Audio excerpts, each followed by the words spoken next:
बिस्मिल्लाहिर्रहमानिर्रहीम। जहाँ भी रहें हैप्पी रहें और हेल्दी रहें। तो मैं हूँ आसी और वेलकम करती हूँ आपको अपने किचन में। आज की मेरी रेसिपी मेरी प्यारी प्यारी उन तमाम बहनों के लिए है जो हर वक्त ही परेशान रहती हैं कि आज क्या पकाया जाए। इसीलिए आपकी परेशानी को ख़त्म करने के लिए मैं आज आपके लिए बहुत ही मज़ेदार आलू मटर पुलाव की रेसिपी लेकर आई हूँ।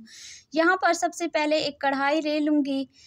उसी स्टेज पर 1 कप के करीब कुकिंग ऑयल शामिल करूँगी। एक दरमियाने साइज़ का प्याज है जिसे मैंने रफली सा काट लिया है, वो भी मैं इसमें शामिल करूँगी। प्याज़ों को हम बहुत ही प्यारा सा ब्राउन कलर दे देंगे। ये देखें प्याज हमारे ब्राउन हो चुके हैं तो 2 टेबलस्पून के करीब अदरक लहसुन का पेस्ट भी मैं इसमें शामिल कर दूँगी।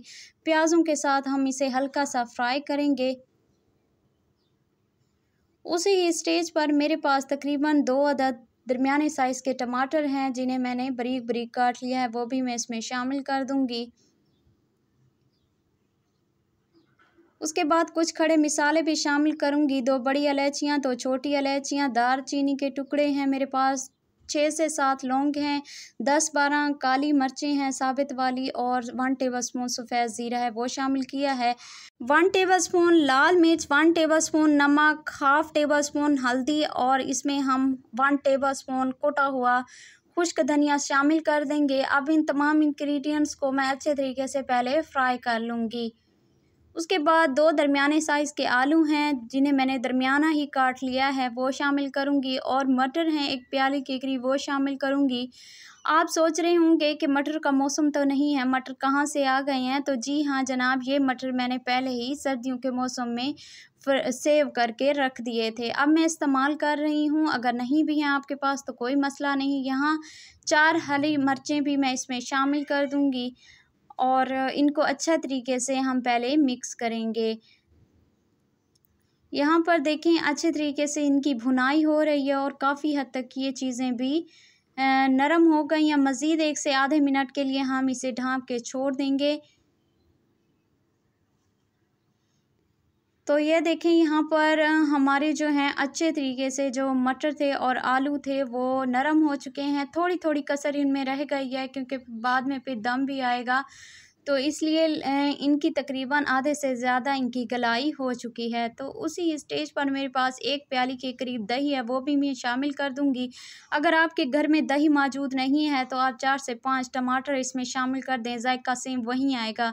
लेकिन दही इसलिए शामिल किया है कि इससे ज़रा टेस्ट थोड़ा सा हट के आता है। अच्छे तरीके से इसे पका लूँगी इन तमाम इंग्रेडिएंट्स में। तो यहाँ पर हमारा दही अच्छे तरीके से मिक्स हो चुका है, ऑयल भी बाहर निकलना शुरू हो गया है और भुनाई मैंने इसकी बहुत ज़्यादा की है। आपने गोश्त हो कोई भी सब्ज़ी हो उसकी भुनाई आप ज़्यादा करें तो उसका टेस्ट बहुत ही मज़ेदार आता है। 8 गिलास यहाँ पर मैंने पानी के लगा दिए हैं और इसे कवर करके छोड़ दूँगी ताकि पानी में अच्छा सा बॉयल आ जाए। तो यहाँ पर हमारे पानी में अच्छा सा बॉयल आ चुका है। अब तकरीबन मेरे पास 4 गिलास चावलों के थे, ये मैं शामिल करूँगी। कच्ची बनास्पति है, 15 से 20 मिनट पहले ही भिगो के छोड़ दिया था। 4 गिलास चावलों के हैं तो मैंने 8 गिलास पानी के लगाए हैं। बस इसे अच्छा सा मिक्स करूँगी और कवर लगा के छोड़ दूँगी जब तक पानी हमारा अच्छे तरीके से खुश्क हो जाए। तो यहाँ पर हमारा पानी जो है खुश्क हो चुका है, हल्का हल्का सा रह गया है, इसको हम मिक्स करेंगे।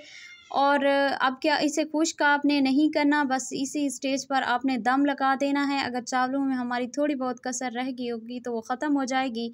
बस इसको जो है अब मैं कवर लगा दूँगी 10 से 12 मिनट के लिए।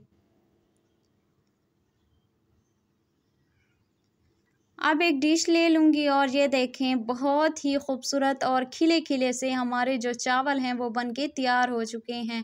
बहुत ही मज़ेदार पुलाव बनके तैयार हुआ है।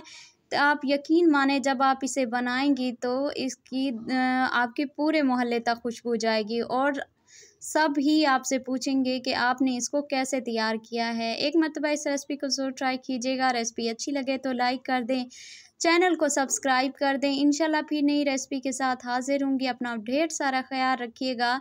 आसिया को अपनी दुआओं में याद रखिएगा। अल्लाह निगहबान।